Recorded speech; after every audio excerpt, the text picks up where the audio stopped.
Hello everyone, it's BYG Igami back with another video, and yesterday I made a video talking about this Yogo 6 image that came out. Now, first of all, we got this image at Jump Festa as well as a Yusaku render, but we got a more HD clear version of this image that we got at Jump Festa, and there is an individual in the background. I'm joined with my special guest that probably doesn't even need an introduction at this point, but if you guys don't know him, introduce yourself, man. Well, yeah, I'll introduce myself as Dimsy's Domain, but what I do want to introduce is the fact that if you check out Twitter and Facebook, you want the latest Yu-Gi-Oh! Anime news, follow us, you're gonna love it, you're gonna absolutely, definitely not regret anything, so make sure you do that, click there. It's linked down below as well as the comment sections. We made a Twitter and a Facebook fan page regarding Yogo 6 and just anime news in general, as well as DSOD, which, have you noticed the hype in DSOD right now with all these clips and stuff? Exactly, it's a bit too much, I'm kind of...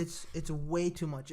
I'm sort of dying off from the hype, to be honest. And that's when, look, we got a video talking about are they giving too many clips, so make sure you check that out. That's going to come out very soon on BYG Igami's channel, so just check it out. So the image is of this duelist. He looks like an antagonist, some people are saying, or could he just be a random Joe? What are your thoughts on this, Dimsy? And then I'll give my thoughts. Look, I think that it's actually going to be probably the first duel that we're going to see in Yu-Gi-Oh! 6. The series names has not yet been announced. By the way, guys, when you find out the series names, make sure to come back to this video and comment down below. Actually, no, tweet us, because it's just hard. If you guys tweet us at BYG Igami, and what's yours? Dimsy's Domain. Heck, or link down below. Just link down below. Tweet us at Yu-Gi-Oh! Anime News.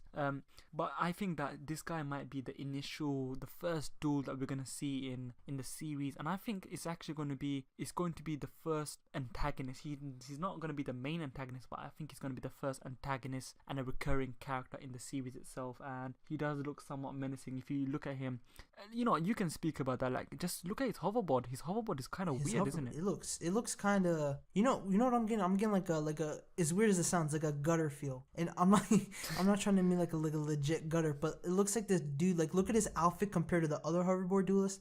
He looks like a D grade, sort of like a poor version. You could tell by his hoverboard, it's not that high tech. It honestly looks like a trash can lid. So I'm getting like some sort of like, it's not on the higher the normal standards of Yogo 6 in terms of like technology and stuff. It seems like more of a lacked, poor, one thing I do want to say is, villain. As you said, it looks like a trash can. It more looks like a sewer lid, as a manhole lid. It's very similar to, for you guys who know about Yu-Gi-Oh! Arc V, when they go to the synchro dimension, we know they have the tops and the commons are the gutter rats of the society, and he looks like someone who's rebelling against the whatever the status quo is, and his hoverboard is also riding upon, as you pointed out, a somewhat of a serpent-like monster, and this could be another form of solid vision. In Yu-Gi-Oh! Arc V, we see them when they do the entertainment duels or the dueltainment, whereby you see Yuma or anyone, they get on the monsters and they're able to fly around because of real solid vision, and that could be another version that they could probably be hyping up and upgrading that technology. Did they not talk about something regarding Holo Vision in the news? Thing is, at first it came out Jump Festa translations, but what Yoga organization said is that this dueling will take place in some sort of cyberspace, some sort of cyber network, or some sort of cloud, or it's just cyberspace basically. So I think it's just another version. I think they're upgrading solid vision, whereby you can actually materialize the monsters and really touch them and maybe even feel them. And just like how we saw in Arc V when we had Shay and Yuto, when they came, they actually caused destruction in the city, and it could be among those lines. But I do think and it's like season 4 of Duel Monsters. It wasn't solid vision. My memory's not up to date, but I remember when Tim was about to show the 3 Egyptian god cards to get his memory back. I'm doing a video on the memory tablet. It'll be out in a few days, possibly before this, and I'll link it down below. But Darts had all these dragons come to do real life destruction. All these monsters actually doing real life destruction, so this isn't something new. Yeah, because in the Shadow Realm we've seen it before, when Marek is causing proper harm on, whether it be Mai, Joey, or even Yugi, or even himself. Or during Duelist Kingdom when Bakura was trying to take Mokuba's body. Yami Bakura came in and he just knocked out security guards by activating the cards. Yeah, see, so I think it's not going to be something new in that regard, but regarding the fact that this image definitely shows a more maybe it's from this one monster, and once again, take it with a grain of salt, but could this antagonist, this first antagonist, or this first duelist be having a snake deck, a serpent deck, a reptile deck, and a reptile archetype? Possibly. But I want to talk more about what this is. Now, a lot of people are saying antagonist, and we sort of debunked it. Well, we don't know yet. This is what it basically is. So in Duel Monsters, we had Kaiba. He was the introduction villain that sort of gave our characters a setting stone on how they are. For example, in Duel Monsters, or well, at least in the original manga, we had Yushio, who worked for the Demons of Moral Committee, and he enforced the school's laws, but he really didn't. It was just more in a negative way. And he was sort of the table stone to set off Yugi's character, to see what Yugi has to offer. And I feel like this character is going to be the same thing as Yushio was to Yugi, as this character will be to Yusaku. Or like, for example, GX, when we had Crowler, he versed Judai on the first day, and I think Jaden beat that. And then we had Trudge versus Yusei.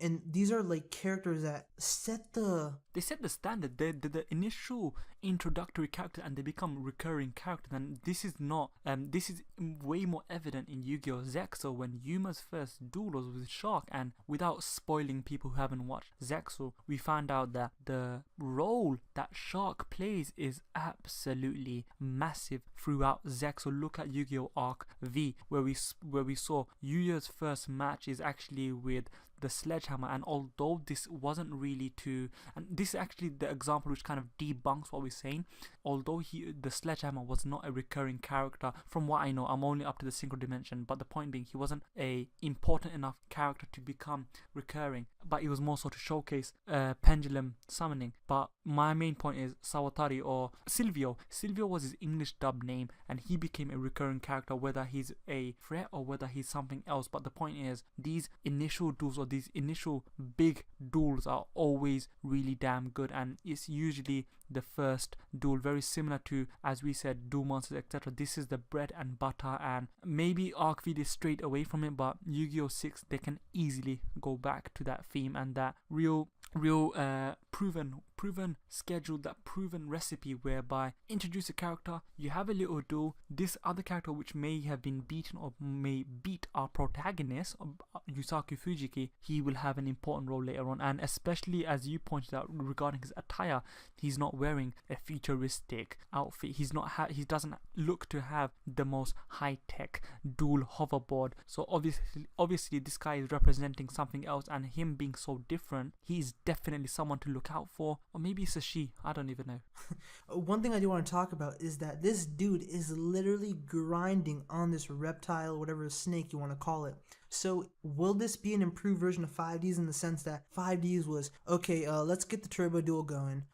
It's my turn. Let me activate cruise control. Let me draw my cards and summon my monsters. But what about this? What if they're dueling and they have to do all this stuff, multitask? There's an obstacle in the way. They do like an ollie or whatever, like a 50-50 grind, and they do like some cool like tray or laser flip technique, or just something related towards skateboarding, where they just do tricks. And that would make it way more interesting than just, here's the hoverboard, let's go straight, and that's it. Look, it's very similar to Arc V, as I said earlier, whereby you got entertainment duels where they're really moving around, they're really interacting with the environment. Now when they went to the synchro dimension, to where I'm at right now, where we saw that although they're doing the riding duel, is still not as interactive as an action duel. Now when you have a hoverboard, you have that flexibility and the ability to interact with the environment to a far more like intricate sense, instead of, let's say, a car. It's very simple. With a car, you can only do a certain amount of degrees when you're turning left, right, whatever, or you do a 360. And with a skateboard or with a hoverboard, of course, you could do more flips, more turns, more tricks, and therefore, yeah, like there's so like